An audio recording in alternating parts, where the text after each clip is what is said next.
Good morning. कैसे हो भाई सारे? आज अपन बात करें तो आज जैसे पिछली क्लास में आपने घनाभ के काफी सारे क्वेश्चन तो देखे थे, उससे आगे और अपन घनाभ से ही संबंधित कुछ क्वेश्चन यहाँ पे करने वाले हैं। जैसे आप देखोगे कि घनाभ में हम बात करें तो घनाभ के क्वेश्चन जैसे पिछली बार क्लास में फॉर्मूले वगैरह तो आपने देखे थे, लेकिन कुछ क्वेश्चन यहाँ हम और लेने वाले हैं जिससे और अच्छे से हमारे दिमाग में रहे, याद रहे कैसा है क्या नहीं है।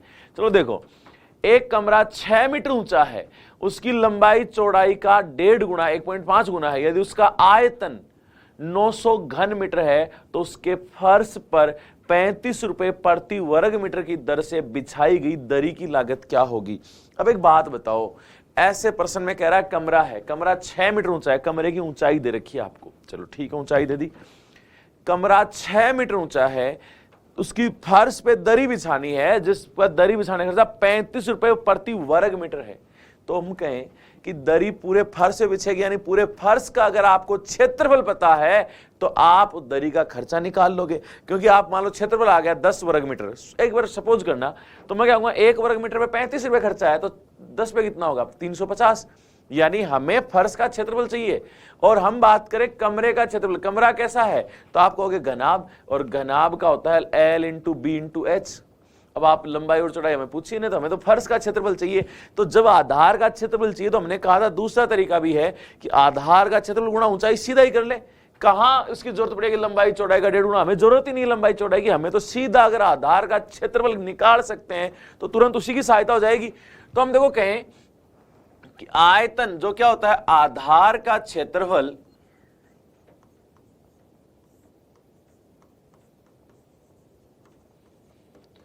गुणा ऊंचाई, क्योंकि देखो कमरे का आधार और शीर्ष बराबर व समांतर है, और हमने क्या कहा था ऐसी प्रिज्म आकार आकृति जिसका आधार और शीर्ष बराबर और समांतर हो, बराबर व समांतर हो, उनका आयतन होता है आधार का क्षेत्रफल गुणा ऊंचाई। तो ये आ गया आधार का क्षेत्रफल गुणा ऊंचाई बराबर हमें दिया है कितना 900 घन मीटर, तो ये बराबर में हमें दिया 900। चलो ठीक है।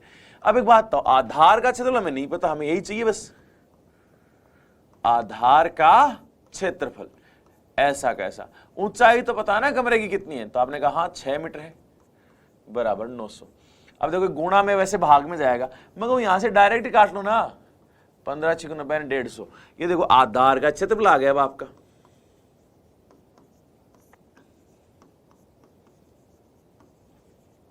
कितना 150 मीटर स्क्वायर, क्योंकि आयतन घन मीटर था तो क्षेत्रफल तो इस मीटर स्क्वायर में बचा।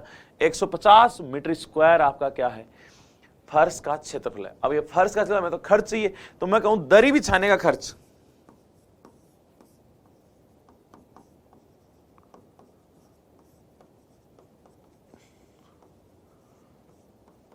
तो आपके दिमाग में आना चाहिए दरी फर्श बिछिए तो फर्श का क्षेत्रफल गुणा खर्च प्रति मीटर, तो वो है 35 रुपए प्रति वर्ग मीटर। हमने कहा टोटल कितने वर्ग मीटर चाहिए, तो 150 वर्ग मीटर पे, और प्रत्येक वर्ग मीटर पे आ रहा 35 रुपए का खर्चा। ये लो, तो यहां सिर्फ हमें इतना अब लिखना है कि 150 गुणा 35 का मान निकाल के लिख देंगे, तो यह आया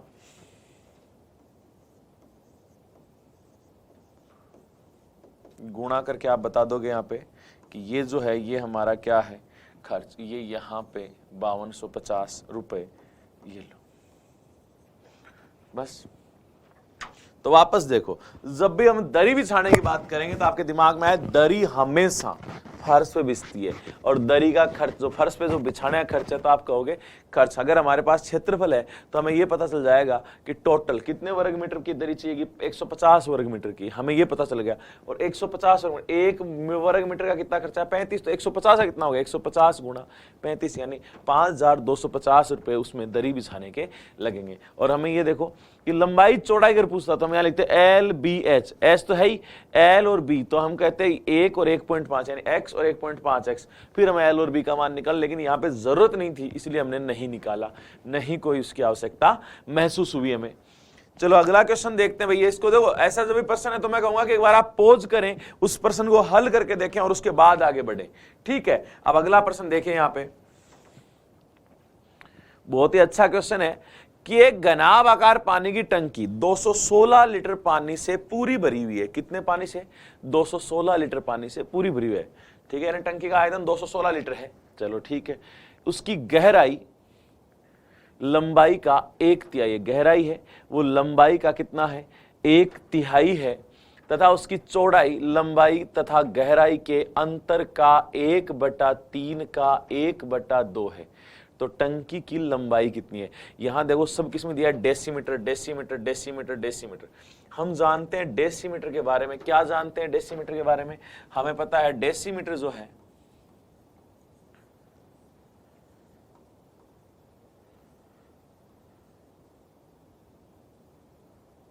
दस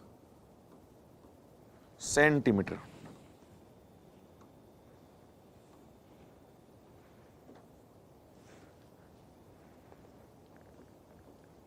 ये हमें यहां पता है, तो यहां पे आपके पास ऑप्शन हो गए, इसको सेंटीमीटर बदल लो क्योंकि सेंटीमीटर में करना आसान रहेगा। तो ये तो दिया 10 से गुणा किया 30 सेंटीमीटर, ये 10 से गुणा किया 60 सेंटीमीटर, ये 10 से गुणा किया 180 सेंटीमीटर, ये 10 से गुणा किया 720 सेंटीमीटर। ये हमने क्यों लिखा? क्योंकि देखो हमें ये तो पता है, जब पहली क्लास में हमने कहा था कि डेसीमीटर है तो आपको सेंटीमीटर में कहा था कि 1 डेसीमीटर में 10 सेंटीमीटर होते हैं, लेकिन अब हमें जैसे यहाँ पे डेसीमीटर आ गया तो इसको तो डेसीमीटर में नहीं करते, तो हम पहले इनको सेंटीमीटर में दे दिया कि हमें आंसर चाहिएगा सेंटीमीटर में, यानी लंबाई चौड़ाई ऊंचाई वो हम सेंटीमीटर के हिसाब से हल करेंगे। चलो ठीक है। अब यहां देखो टंकी का आयतन दिया है, लंबाई गहराई का इतना है, गहराई गहराई यानी ऊंचाई हो जाती है टंकी में। तो यहां 3 चीजें होती हैं L, B और H। ये पहली चीज तो कि यहां टंकी में 3 ही चीजों की लंबाई चौड़ाई और गहराई। यहां क्या कह रहा है कि उसकी गहराई लंबाई का 1/3, लंबाई का 1/3 यानी लंबाई अगर 3 है ना तो गहराई यानी ऊंचाई क्या है 1/3 यानी 1 है।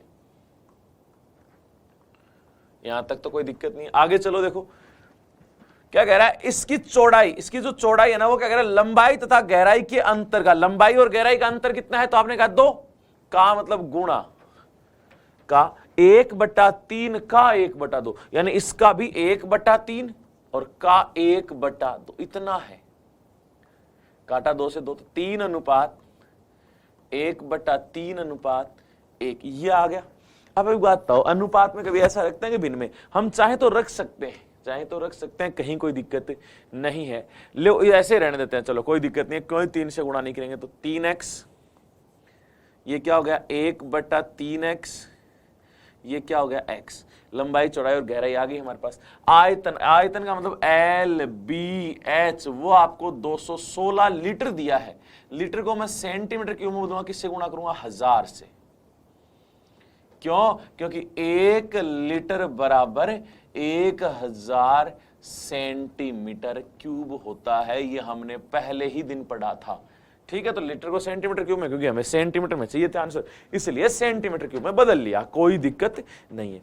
अब देखो यहां LBH का मान यहां रखेंगे तो देखो L कितना 3x, B कितना है तो 1/3x, H कितना है x बराबर 216 गुणा 1000। ठीक है भाई, 3 से 3 गया, x गुणा x गुणा x, तो x क्यूब बराबर 216 गुणा 1000। तो x बराबर, भाई क्यूब हटाएंगे तो क्यूब रूट करेंगे, घनमूल किया है यहाँ पे, क्या किया है घनमूल। तो आप बताओ 216 का घनमूल क्या होगा 6, और इधर 1000 का कितना हो जाएगा 10, तो ये कितना, x का मान आ गया 60। x का मान 60 आ गया। हमें पूछा है कि टंकी की लंबाई, लंबाई कितनी है? देखो ये रही लंबाई 3x, तो लंबाई बराबर 3x, तो 3 गुणा x का मान है 60, तो 6 × 18 180 सेंटीमीटर। ये हमारा आंसर होगा भाई यहां पे। ये लो, और ये आपका है सी आंसर।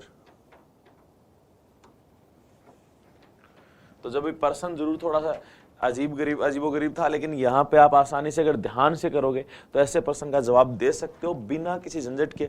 एक बार आप स्वयं देखो, फिर मैं दोबारा इस चीज को बताता हूँ। और जहां तक भी हो तो कोई सा भी क्वेश्चन हो आप पहले कोशिश करके देखो, क्योंकि एक बार कोशिश स्वयं करोगे तो ये पता लग जाएगा कि कर पा रहे हो कि नहीं कर पा रहे। नहीं कर पा रहे तो कहाँ दिक्कत आ रही है, वो सारी चीज समझ में आने के बाद आप स्वयं भी हल करके देख सकते हो। देखो यहां पहली चीज तो हमें दिया आयतन 216 है। आयतन, घनाभ का आयतन है, घनाकार टंकी का आयतन जो है वो होता है लंबाई गुणा चौड़ाई गुणा ऊंचाई। अब यहां लंबाई चौड़ाई ऊंचाई में क्या दिया, संबंध दिया है। क्या दिया है, संबंध। संबंध कैसा, देखो कि लंबाई है ना वो गहराई का, गहराई जो है वो लंबाई का 1/3 है, लंबाई का 1/3, यानी लंबाई 3 है तो 1 ही है, 3 का 1/3, तो ये 3 तो ये 1, यहां तक तो लिख दिया। आगे क्या है कि चौड़ाई है ना वो लंबाई और गहराई के अंतर का, गहराई लंबाई और गहराई का अंतर 2 का, 2 का 1/3 का 1/2, 2 गुणा 1/3 गुणा 1/2 गया, 2 से 2 कट गया तो 3, 1/3 1, ये अनुपात आया। हमने कहा अनुपात हटाया x लगाया, 3x 1/3x और x, चलो ठीक है। हमें आयतन दे रखा है, LBH का मान दे रखा है वो भी लीटर में, तो लीटर को हमने बदल लिया सेंटीमीटर क्यूब में, क्योंकि ऑप्शन में हमारे पास क्या हो गए, सारे ही सेंटीमीटर क्यूब है, ठीक है। तो 1000 से गुणा, क्योंकि 1 लीटर में 1000 सेंटीमीटर होते हैं। आगे देखो यहां L का मान, B का मान, H का, 3 से 3 का x क्यूब आया बराबर 216 गुणा 1000। अब बताओ, वैसे तो हम लिख सकते थे कि 216 वो 6 का क्यूब होता है, 1000 है वो 10 का क्यूब होता है, तो मैं कह सकता है ये पूरा हो जाता 60 का क्यूब, तो x का क्यूब बराबर 60 का क्यूब, तो x बराबर क्या हो जाता है 60, सिंपली ये भी हम लिख सकते थे। चलो ठीक है, तो हमें क्या पूछा, x का मान तो 60 आ गया, लेकिन हमें पूछा टंकी की लंबाई। कई बार क्या होता है, आप जैसे 60 देखा, x का मान 60 आया, आप 60 पे टिक कर देते हो और वो गलत हो जाता है। क्यों? क्योंकि हमें क्या पूछा है कि टंकी की लंबाई, लंबाई आप होता है क्या है, 3x है भैया, देखो ये लंबाई 3x, तो 3x का मान क्या है 60, तो 3 गुणा 60 यानी 180, तो ये लो 180 सेंटीमीटर आ गया सी आंसर आपका। कहीं कोई दिक्कत, किसी प्रकार की कोई दिक्कत हमें यहाँ पे देखने को नहीं महसूस हुई, ठीक है भाई। तो यहां पे इस प्रकार के क्वेश्चन का आप जवाब दे सकते हो। चलो आगे देखो, संख्याओं वाले कुछ क्वेश्चन भी करते हैं। संख्याओं वाले इसमें थोड़े से चेंज वाले देखते हैं। देखो पहली चीज तो इसी को देखते हैं, 8 मीटर लंबे, 7 मीटर चौड़े तथा 6 मीटर ऊंचे डब्बे में 8 सेंटीमीटर लंबे, 7 सेंटीमीटर चौड़े व 6 सेंटीमीटर ऊंचे अधिक से अधिक कितने डब्बे रखे जा सकते हैं, यानी डब्बों की संख्या पूछी है भाई। छोटे वाले कितने डब्बे रखे सके, संख्या, तो हम क्या कहेंगे, बड़ी आकृति का आयतन बटा छोटी आकृति का आयतन। बड़ी आकृति भी डब्बा घनाभ आकार का, छोटी आकृति भी डब्बा है घनाभ आकार का। चलो ठीक है, ये भी बढ़िया है। तो हमने क्या कहा कि बड़ी आकृति के आयतन में आपको चीज देखने को मिलेगी 8 मीटर, 7 मीटर, 6 मीटर, जबकि यहां आपको देखने को मिली 8 सेंटीमीटर, 7 सेंटीमीटर, 6 सेंटीमीटर। तो मैं क्या कहूंगा कि सबकी इकाई सेम होनी चाहिए। तो आपने कहा बड़े डिब्बे का आयतन तो लंबाई गुणा चौड़ाई गुणा ऊंचाई, तो लंबाई 8 मीटर, मीटर को सेंटीमीटर मतलब किससे गुणा किया, 100 से, गुणा 7 मीटर तो 700 सेंटीमीटर, गुणा 6 मीटर यानी 600 सेंटीमीटर। ये तो बड़े डिब्बे का आयतन का लंबाई गुणा चौड़ाई गुणा ऊंचाई। छोटे का तो सेंटीमीटर में ही है, तो 8 गुणा 7 गुणा 6, काटा 100 बार, काटा 100 बार, काटा 100 बार, तो आप देखो कितने जीरो आ गए, 6 जीरो।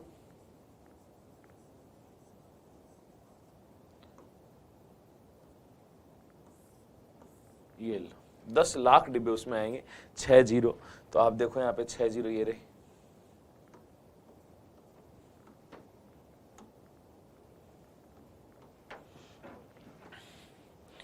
तो भाई जब भी संख्याओं की बात आती है तो आपके तुरंत दिमाग में आता है कि बड़ी आकृति का आयतन बटा छोटी आकृति का आयतन, और बड़ी आकृति का आयतन में छोटी आकृति का आयतन का जब भी भाग देते हो तो ये भी दिमाग में रहना चाहिए कि इकाई क्या होनी चाहिए, सेम, यानी या तो सारे ही सेंटीमीटर में या सारे ही मीटर में, तो एक ही इकाई होनी चाहिए। और ऐसे में हम छोटी इकाई में बदलते हैं तो ज्यादा बढ़िया रहता है। या कई बार जैसे मान लो कि किलोमीटर भी आ गया, मीटर भी आ गया, सेंटीमीटर, तो बीच वाले में बदल लो, ठीक है, तो ज्यादा बढ़िया रहता है। तो इस प्रकार से हम इसे जवाब दे सकते हैं। चलो एक और करते हैं, थोड़ा सा अलग प्रश्न करते हैं संख्याओं में।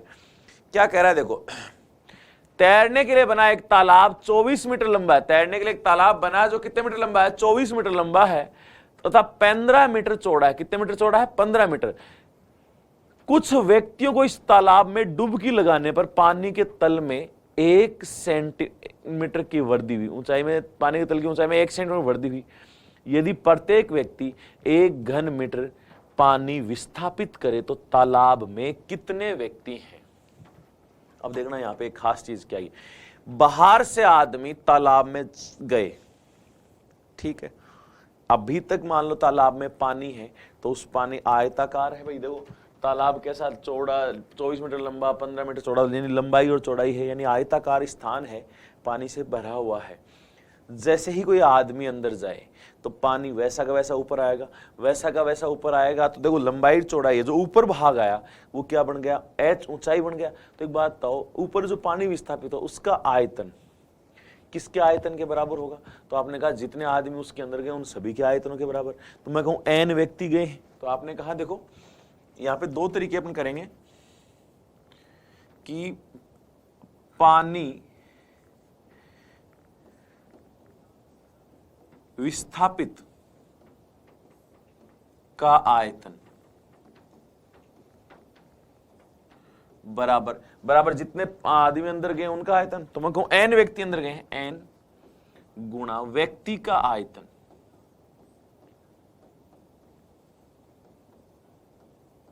ठीक है।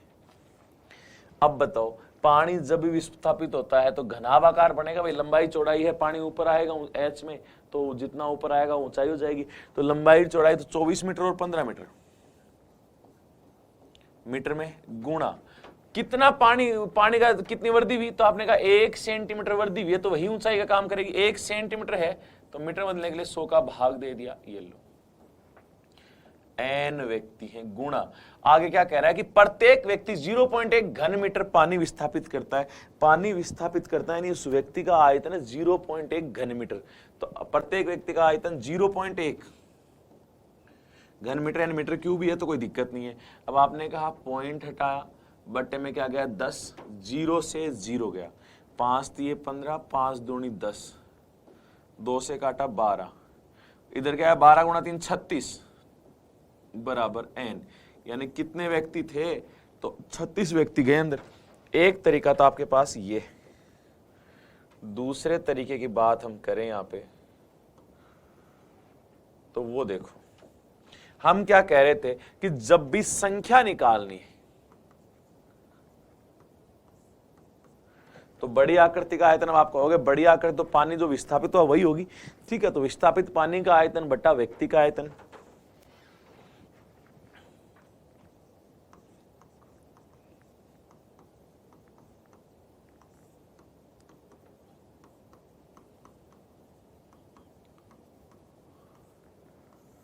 बटा व्यक्ति का आयतन।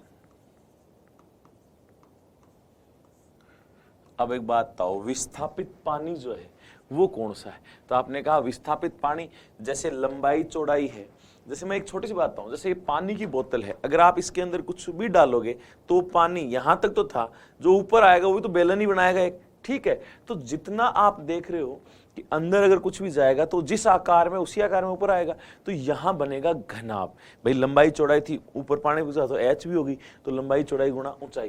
तो देखो यहां 24 मीटर लंबा था और 15 मीटर चौड़ा था, ऊंचाई पानी कितना ऊपर आया, सिर्फ उतना ही पानी का तो आयतन लेना है। तो आपको कहता दे रखा है यहाँ पे कि यहाँ की ऊंचाई क्या है, 1 सेंटीमीटर की वृद्धि हुई है, तो वही तो पानी है, वही तो बड़ा है। तो 1 सेंटीमीटर को मीटर में लेंगे तो 1/100 बटा व्यक्ति का आयतन। तो व्यक्ति का आयतन क्या है 0.1 घन मीटर। चलो ठीक है। अब देखो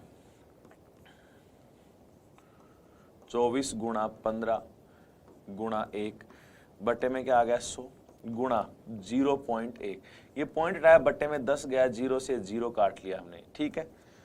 5 दिए 15, 5 दूनी 10, 2 से 12, नीचे कुछ है तो आपने कहा नहीं एक है कोई फर्क नहीं पड़ता, 12 दिए 36, ये लो, ये हमारा क्या हो गया आंसर। इस प्रकार से आप इसका जवाब दे सकते हो, यानी कोई सा भी तरीका अप्लाई करो कोई फर्क नहीं पड़ने वाला। यहाँ कि पानी जो विस्थापित हो उसका आयतन किसके बराबर, सभी व्यक्तियों के आयतन के बराबर, ये लिखो। चाहे आप कहोगे हमें तो संख्या ही निकालनी है तो बड़ी आकृति का आयतन, बड़ी आकृति कौन, तो आपने कहा विस्थापित जो पानी हुआ वो, उसका आयतन बटा किसका आयतन, व्यक्ति का आयतन, ठीक है। तो व्यक्तियों की क्या जाएगी संख्या। इस प्रकार से यहाँ पे आप जवाब दे सकते हो भाई। एक बार इसको ध्यान से देखो और हल करके देखो, अगर फिर भी कहीं दिक्कत आए तो आप इसको बेझिझक पूछ सकते हो, देख सकते हो वापस से रिवाइज करके।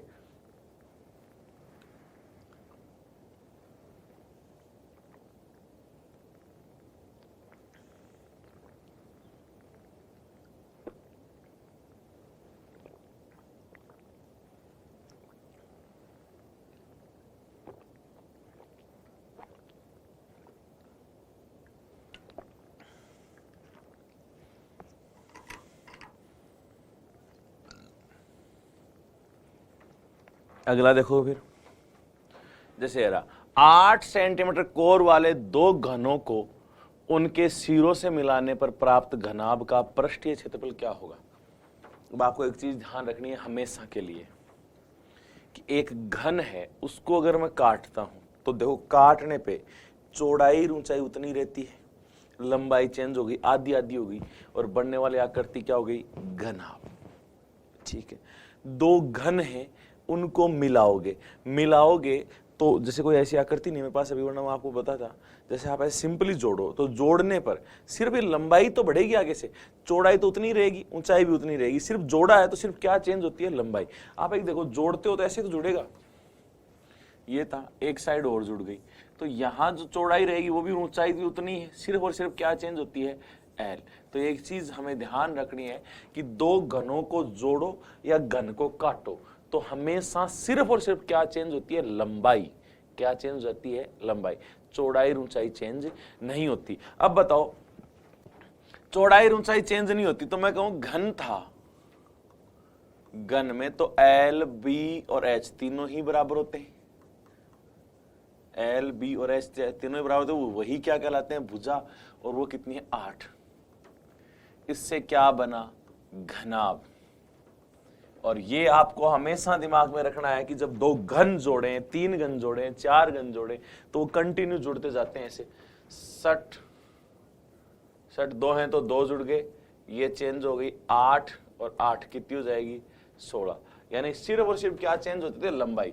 तो लंबाई हो गई 16, चौड़ाई उतनी ही 8 रहेगी, ऊंचाई उतनी ही 8 रहेगी, कहीं कोई दिक्कत नहीं है। अब चलो घनाभ की लंबाई चौड़ाई ऊंचाई तीनों चीज आ गई। अब क्या कह रहा है कि उसका संपूर्ण पृष्ठीय क्षेत्रफल यानी संपूर्ण पृष्ठीय क्षेत्रफल, भाई पृष्ठीय क्षेत्रफल की बात करें, संपूर्ण की बात हो रही है, तो यहां हम बात करेंगे संपूर्ण पृष्ठीय क्षेत्रफल।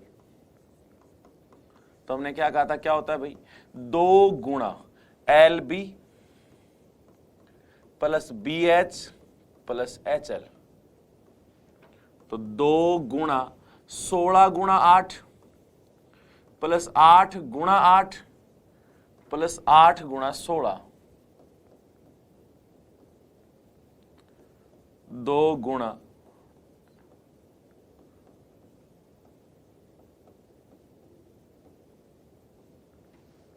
जोड़ सकते हो भाई आराम से, हमने जो वही चीजें हैं वो लिखी हैं और कुछ भी नहीं किया। तो 128 128 256 256 और 64 320 गुणा किया तो 640 सेंटीमीटर था, तो सेंटीमीटर स्क्वायर।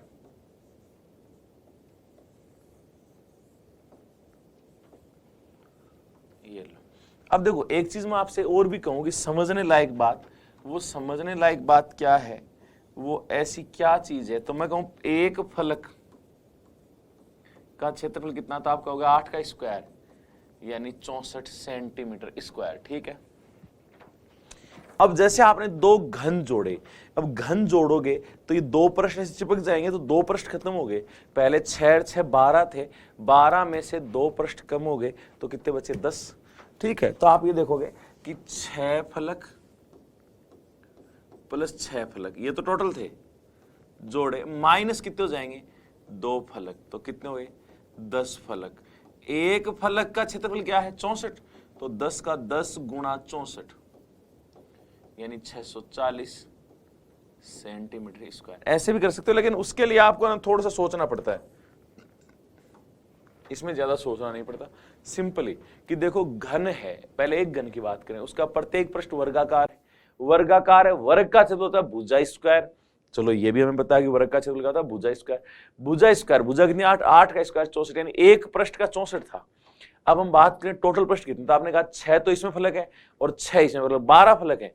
अगर हम इन दोनों को जोड़ेंगे, अब जहां भी आप जोड़ते हो, चाहे किन्हीं भी दो चीजों को, जैसे ये है मान लो, इनको दो जोड़ा तो ये चिपक गए ना बीच से, तो ये देखो बाहर लंबाई रहेगी, चौड़ाई रहेगी, लेकिन ये बीच के 2 पृष्ठ तो चिपक गए ना, ये 2 चिपक गए तो ये 2 फलक क्या हो गए, कम हो गए, कम हो गए, तो 10 ही बचे। एक प्रकार से 10 ही जगह बची, तो 10 का हो गया 10 गुणा 64 यानी 640 सेंटीमीटर स्क्वायर। ध्यान से देखोगे इसको हो जाएगा भी आराम से। ठीक है, वरना हमें पता है कि जब भी जोड़ते हैं तो सिर्फ और सिर्फ लंबाई चेंज होती है, चौड़ाई और ऊंचाई चेंज नहीं होती। तो लंबाई 2 जोड़े तो 8 8 16 हो गई, चौड़ाई 8 ही रहेगी, ऊंचाई 8 ही रहेगी। फिर हमें पता चल गया LBH का मान है, हमसे संपूर्ण पृष्ठीय क्षेत्रफल पूछा तो क्या हो जाएगा 2LB + BH + HL, और ये हमने मान रखे तो कितना है 640 सेंटीमीटर स्क्वायर। तो भाई यहां से कर सकते हो आराम से। अगला क्वेश्चन देखो, यहाँ पे एक घनाभ का आयतन 140 सेंटीमीटर क्यूब है। एक घनाभ का आयतन जो है वो कितना है 140 सेंटीमीटर क्यूब। इसकी किन्हीं 2 सतहों का क्षेत्रफल, इसकी कोई 2 सतहें हैं, उनका क्षेत्रफल 28 सेंटीमीटर और 20 सेंटीमीटर। तो घनाभ के सभी किनारों की लंबाइयों का योग ज्ञात करो। अब मैं कहूं आपको सिंपल सी बात कि मैंने आपको घनाभ के पृष्ठ की बात की थी, तो मैंने कहा था 3 पृष्ठ आपको याद रखने, L × B यानी फर्श, फर्श से सामने वाला तो B × H, और अगर तीसरा भी है तो H × L। लेकिन यहाँ 2 ही प्रश्नों की बात हो रही है, चलो कोई नहीं। देखो घनाभ का आयतन, तो पहले ऐसा जब भी प्रश्न होगा ना तो जो जो हमें दिया गया है वो हम लिखेंगे। भाई इसमें जो भी हमें दिया गया है वो सारा लिख लेंगे। तो हमने कहा क्या क्या दिया गया है, तो आपने कहा आयतन, आयतन मतलब L, B और H, L, B और H कितना 140। समीकरण नंबर 1, एक तो ये चीज दी हमें। दूसरा किन्हीं 2 प्रश्न हमने कहा, एक तो L × B ले लो, वो कितना है, तो आपने कहा 28। दूसरा B × H ले लो, और तीसरा H × L होता है। 2 ही दिए हैं, कोई सा भी 2 मान लो, उससे कोई फर्क नहीं पड़ता। ये 20 दिया, चलो ठीक है, 3 समीकरण हमारे पास हो गई। या तो आप ऐसी चीज सोचो कि देखो L × B तो 7 चौक 28, 4 × 5 4 × 20, B कॉमन रहना चाहिए। ऐसी चीज दो, इसमें भी गुणा करने पे ये आ जाए और इस उसी को दूसरी संख्या से गुणा करने पे आ जाए। तो आपने कहा 28, 7 चौक 28, 4 × 20, तो 7 4 5, 3 ही चीज हुई ना। और 7 4 5, फिर इधर भी सोच के देखो, 7 4 5, 5 चौक 20, 20 × 7 140। तो ये भी आप सोच के देख सकते हो कि वो भुजाएं क्या है, 7 4 और 5, ये आप सोच सकते हो। चलो ठीक है, अब हम बात करेंगे एक तो तरीका की सोच के जवाब दें। सोच के जवाब देते तो हमने सोच लिया कि क्या 7 4 और 5 है, लेकिन लंबाई चौड़ाई ऊंचाई तो हमने प्राप्त कर सकते थे सोचकर, लेकिन सोचे नहीं। तो आप देखो जब भी LBH LB BH ऐसा जब भी समीकरण देगा तो आप सदैव भाग देके मान निकालो। क्या देके?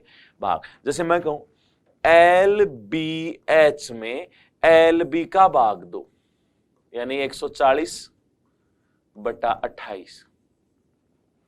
देखो L से L गया, B से B गया नहीं इधर, तो क्या बचा H। 14 दूनी 28, ये कितनी बार गया? 5 बार। ये भी कैसे 28 पंजे 140, कोई दिक्कत नहीं है। आप 14 से 10 बार, ये 2 बार, 10 में 2 का भाग 5 बार, कोई दिक्कत नहीं है।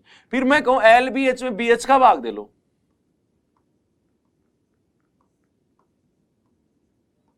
यानी 140/20।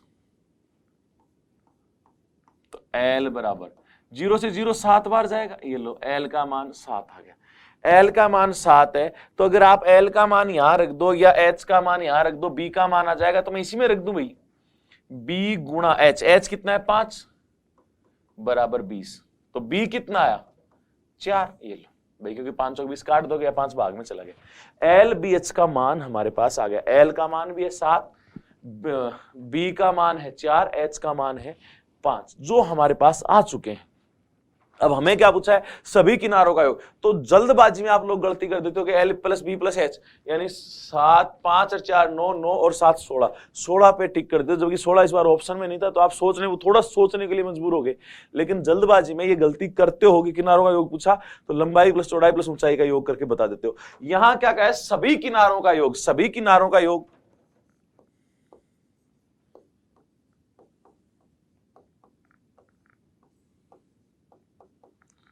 तो आपके दिमाग में आना चाहिए कि सभी किनारे तो 12 होते हैं। तो हमने क्या कहा? 4 बार ही लंबाई है, 4 बार ही चौड़ाई है, 4 बार ही ऊंचाई। तो 4 L + B + H, तो 4 7 + 4 + 5, तो 4 × 16 64 सेंटीमीटर।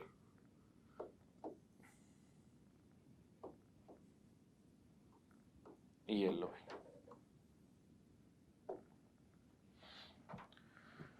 बहुत ही बढ़िया प्रश्न था और ये पिछली बार एग्जाम में दिया है भाई। क्या दिया है? पिछली बार हमें एग्जाम में यही प्रश्न दिया गया था, तो आप यहां पे सोच समझ के इसका जवाब दे सकते हो बिना किसी झंझट के।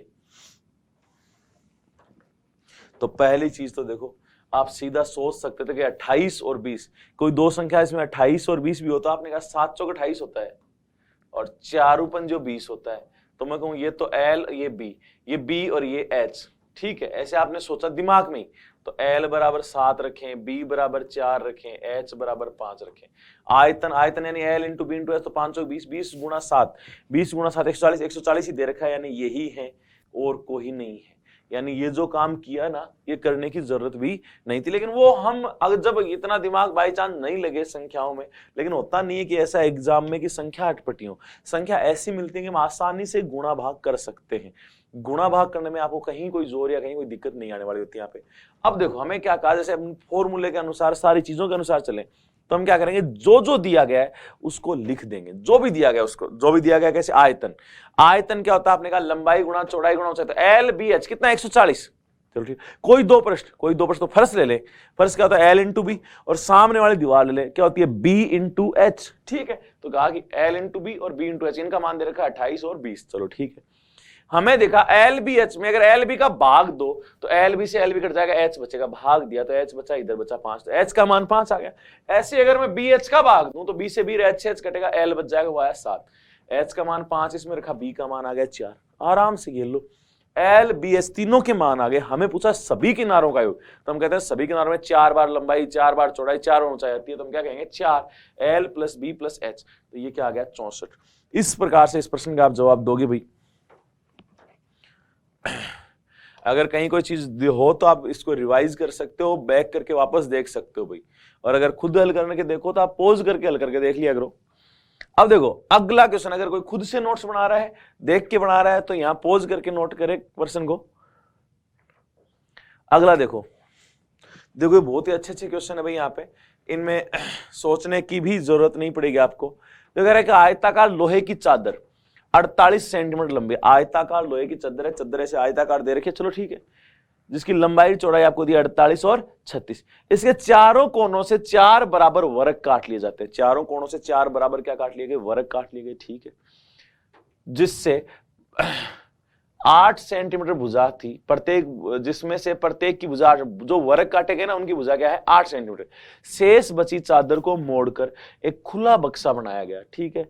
इस डब्बे की धारिता कितनी, धारिता मतलब आयतन होता है भाई। जैसे मैं आपको एक पेज लेके यहाँ पे बताता हूं, देखो यहां कोई पेज पड़ा है,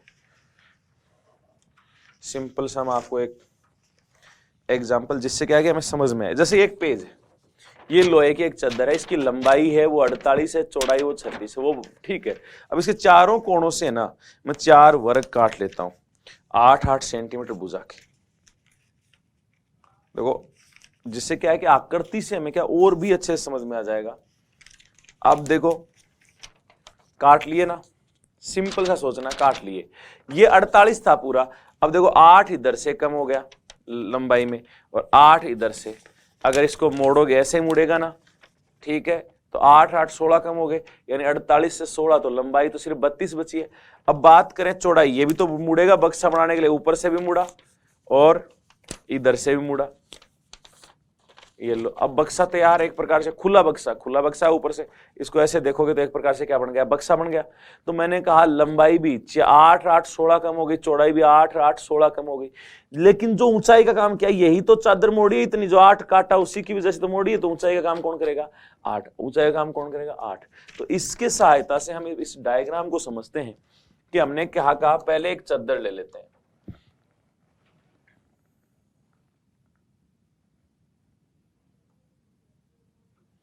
ठीक है, इस चादर की लंबाई 48 सेंटीमीटर है और चौड़ाई 36 सेंटीमीटर है। अब इसमें से है ना 8-8 सेंटीमीटर के अपन यहां से वर्ग काटेंगे,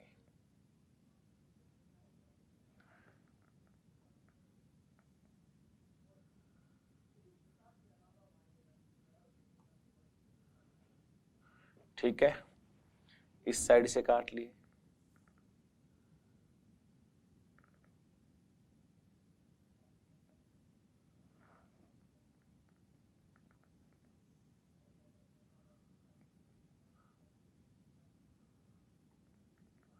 ये लो, ये हमने वर्ग काट लिए।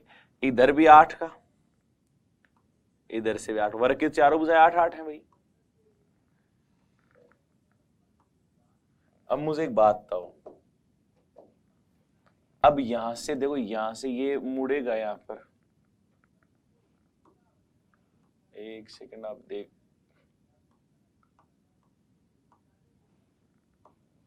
कि जैसे मैं यहां से कहूं ये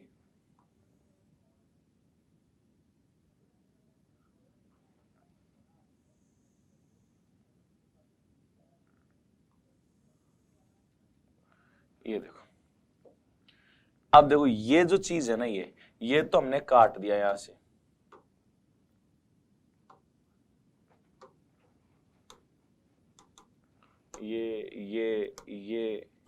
ये तो काट लिया हमने यहां से। अब बाकी बचा हुआ मोड़ोगे तो ऊंचाई का काम यही करेगा। तो आप पहली चीज तो लिखो कि h का मान है ना वो तो 8 हो गया। अब बात आई l और b की। अब मुझे एक बात बताओ, ये इधर से 8 मोड़ा, इधर से 8 मोड़ा, 48 में से 8 कितने कम हो गए? 16 कम हो गए भाई। 16, 48 में 16 कम हुए तो ये सिर्फ कितनी बची है? 32। ठीक है, इधर देखो 8 8 16 कम हुए, 36 में से क्या बची है? 20। ये लो, जो बक्सा बनेगा इतना इधर मोड़ दिया, इतना इधर मोड़ दिया, ऐसे ही बक्सा बन गया। तो ये देखो लंबाई अब हो गई 32, चौड़ाई हो गई 20। अब इस बक्से का आयतन यानी V, जो आयतन होता है LB इंटू H, जो लंबाई है वो 32 गुणा 20 गुणा 8। ठीक है, 32 गुणा 8 216, सॉरी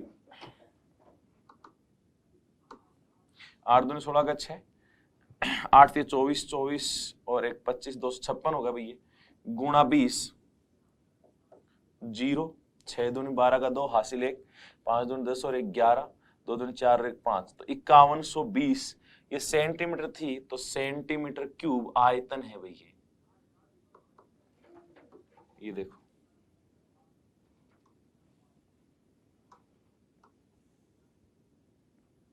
ठीक है, 5120 यहां पे होगा कहीं, ये रहा।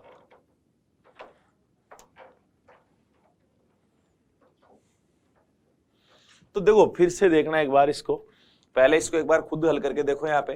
तो जैसे हमने बक्से को देख के, कागज को लेके एक चादर के रूप में, फिर हमने देखा कि इसकी लंबाई थी वो 48 थी और चौड़ाई थी वो 36 थी। कोनों से 8 8 के काटने के बाद इसको मोड़ोगे, ऐसे रख के मोड़ो आप। आपने देखा ये जो 8 का जो काटा हुआ वही तो मुड़ेगा, 8 इधर से 8 इधर से, तो ऊंचाई तो इधर से हो चाहे इधर से हो बराबर रहती है ना, तो ऊंचाई तो 8 हो गई। ठीक है, अब देखो लंबाई 8 8 16 कम हो गई, लंबाई की तरफ से कितना कम हो गया? 16। अब बताओ टोटल 48 था, 16 कम हुआ कितना बच गया? बच गई 32, यानी लंबाई 32 रही। ऐसे ही चौड़ाई में भी आप मोड़ना पड़ेगा, तो तभी तो चादर का बक्सा बनेगा। इधर भी 8 मोड़ा, इधर भी 8 मोड़ा, यानी 16 इधर भी कम हो गया, तो 36 16 20, तो चौड़ाई कितनी? 20, लंबाई कितनी? 32, ऊंचाई कितनी? 8। और ये हमारा आयतन आ गया, लंबाई गुणा चौड़ाई गुणा ऊंचाई, यानी 5120, 5120। तो यहां तक मेरा मानना है कि ये चीज आप सभी के समझ में आ चुकी होगी भाई। अब देखो अगला प्रश्न देखते हैं यहाँ पे। अगला प्रश्न कह रहा है किसी कमरे में हवा का आयतन 204 मीटर क्यूब है, कमरे की ऊंचाई 6 मीटर, तो फर्श का क्षेत्रफल। अब एक बात बताओ, हम बात करते हैं कि फर्श में जो कमरे का आयतन है वो सिंपल सी बात है। कमरे का आयतन हमने क्या कहा था थोड़ी देर पहले, आपने एक चीज और देखी थी कि जो चद्दर बिछा रहे थे या दरी बिछा रहे थे, तो आपके दिमाग में आना चाहिए जब कमरे की बात हो रही है तो आप कहोगे फर्श का क्षेत्रफल गुणा ऊंचाई, यही हो जाता है। तो यहाँ वही चीज कह रहा है कि फर्श का क्षेत्रफल, तो आपको आयतन दे रखा है, हवा है, आयतन ही है वो। हमने क्या कहा, आयतन क्या होता है? तो आप कहोगे आधार का क्षेत्रफल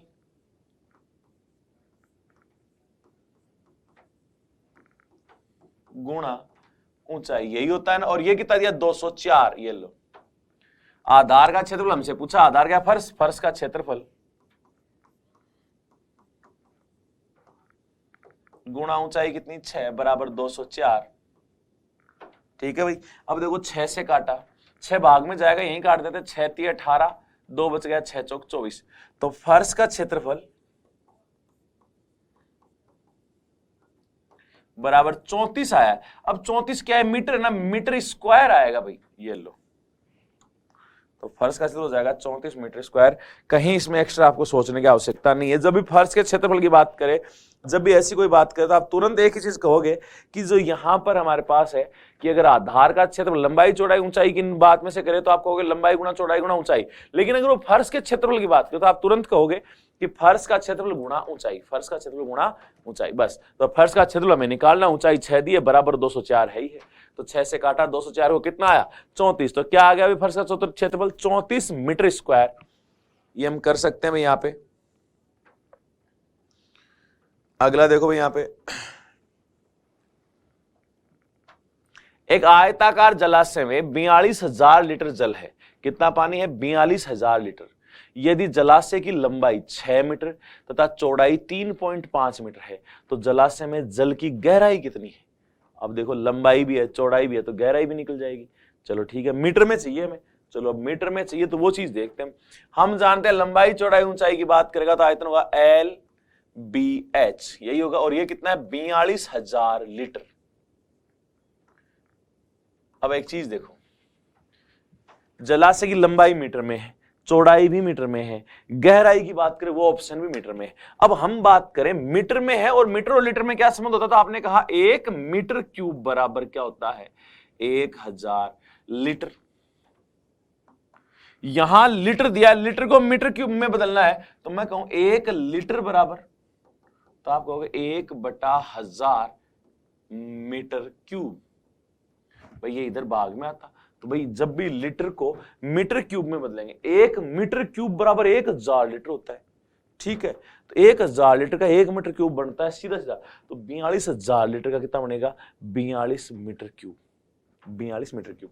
और वैसे मैं कहूं कि जब भी लीटर को मीटर क्यूब में बदलेंगे तो 1000 का क्या लगाएंगे, भाग। अब देखो लंबाई आपको दी है 6 मीटर, चौड़ाई आपको दी है 3.5 मीटर, गुणा गहराई हमें ज्ञात करनी है, बराबर 42,000 में 1000 का क्या लगाया, भाग, और ये आ गई मीटर क्यूब। ये लो, पॉइंट हटाया, बट्टे में 10, तो H बराबर 42 है उधर।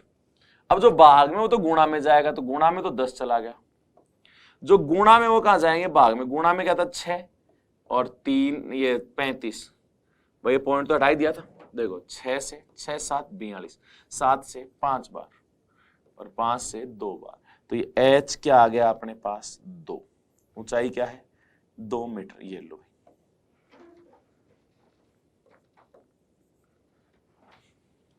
ऊंचाई अपने पास आ गई है 2 मीटर।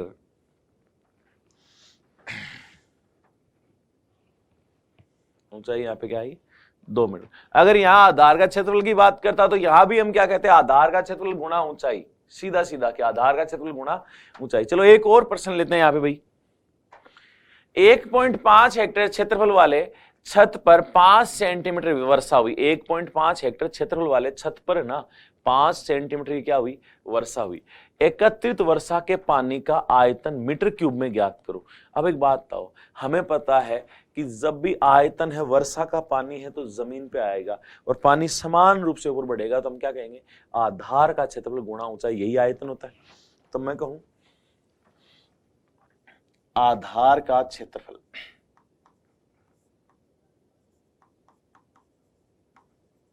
गुणा ऊंचाई, यही आयतन। और ये कितना है अभी हमें नहीं पता, तो मैं इसको पहले लिख दूं, आयतन ही पूछा है, आयतन मीटर क्यूब में क्या होता है। आपने कहा आयतन, जब हमें आधार के क्षेत्रफल की बात करें तो हम क्या कहेंगे, आधार का क्षेत्रफल गुणा ऊंचाई, आधार का क्षेत्रफल गुणा ऊंचाई। चलो ठीक है, अब यहां देखो आधार का क्षेत्रफल कितना है, 1.5 हेक्टेयर। अब एक बात बताओ, हेक्टेयर रखेंगे क्या, यहां मीटर क्यूब की बात कर रहा है, तो हमने क्या कहा था, 1 हेक्टेयर बराबर क्या कहा था भाई, 10,000 मीटर स्क्वायर। ये हमने पहले ही बात की थी कि हेक्टेयर को मीटर स्क्वायर में लेंगे तो 10,000 से गुणा करेंगे तो 10,000। ये तो आ गया क्षेत्रफल। ऊंचाई कितनी दी है, 5 सेंटीमीटर। सेंटीमीटर को मीटर में लेंगे, किसका भाग देंगे, 100 का। ये पॉइंट हटाया, बटे में 10, 1 0 ये गया, 2 0 ये गए, 15 गुणा 5 75, एक जीरो ये रहा, तो 750 मीटर क्यूब, 750 मीटर क्यूब। यहां वापस एक बार देखोगे भी ध्यान से, वो कैसे, देखो क्या कह रहा है कि 1.5 हेक्टेयर क्षेत्रफल वाले छत पर 5 सेंटीमीटर वर्षा हुई। 1.5 हेक्टेयर क्षेत्रफल वाले छत पर 5 सेंटीमीटर की वर्षा हुई। एकत्रित वर्षा का पानी का आयतन मीटर क्यूब में ज्ञात करना। एकत्रित जो वर्षा का पानी हुआ है उसका आयतन किसमें ज्ञात करना है, मीटर क्यूब में, यानी सारी चीज आपको मीटर में चाहिए। पहली बात तो हमें क्या कहा, वर्षा का पानी जब एकत्रित होता है तो हम क्या कहेंगे, आधार का क्षेत्रफल गुणा ऊंचाई। अब आधार का क्षेत्रफल आपको दे रखा है 1.5 हेक्टेयर, देखो अब आपको पता है कि एक हेक्टेयर में कितने होते हैं, 10,000 मीटर स्क्वायर। अब जैसे मैंने कहा एक हेक्टेयर है, हेक्टेयर को मीटर स्क्वायर में बदलेंगे, 10,000 से गुणा करेंगे तो क्षेत्रफल क्या होगा, 1.5 गुणा 10,000, ये हो गया क्षेत्रफल। गुणा ऊंचाई, ऊंचाई 5 सेंटीमीटर में, हमें तो मीटर में चाहिए ना, तो सेंटीमीटर को मीटर में लेकर किसका भाग दिया, 100 का। यहाँ पे काटा पिटी गया 750 मीटर क्यूब, ये हमारा आंसर हुआ भाई यहाँ पे। तो इस प्रकार से कुछ क्वेश्चन आज हमने किए हैं यहाँ पे। इसके और भी थोड़े क्वेश्चन, एक दो क्वेश्चन ऐसे हैं जो हम अगली क्लास में करेंगे। तो एक दो क्वेश्चन करने के बाद हम बेलन के क्वेश्चन करेंगे अगली क्लास में। तब तक के लिए मिलते हैं भाई अगली क्लास में, तब तक के लिए धन्यवाद, थैंक यू।